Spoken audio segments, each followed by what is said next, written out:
Mahal, tahimik ang puso ko ngayon, ngunit puno ng anino ng mga salitang hindi natin nasabi.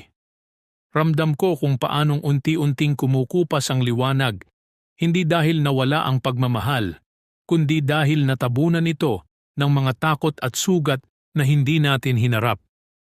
Sa kabila nito, naniniwala pa rin akong may umaga pagkatapos ng dilim. Kung mapipiliin lang nating makita ito. Ikaw ang nagbigay kulay sa langit ng aking mundo.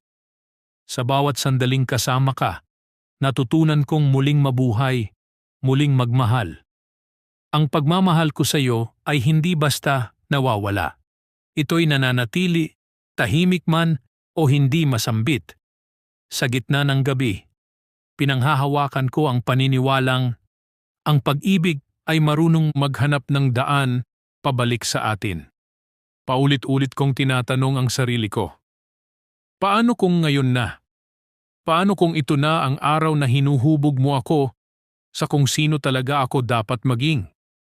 Paano kung ang pagmamahal natin ay hindi talaga nawala, kundi naligaw lamang sa mga salitang hindi natin nahanap noon? Mahal, bago pa mahuli ang lahat, sana'y itanong din natin sa isa't isa. Paano kung ngayon? Sa bawat pagsikat ng araw, nakikita ko ang pag-asa sa iyong mga mata. Ang pusong minsang nabasag ay maaari pa ring mabuhay sa isang haplos ng iyong biyaya. Unti-unting nawawala ang mga anino kapag pinili nating manatili sa liwanag. At dito, pinipili kong manatili sa iyong tabi, kung saan muling mahahanap ng pag-ibig ang landas nito.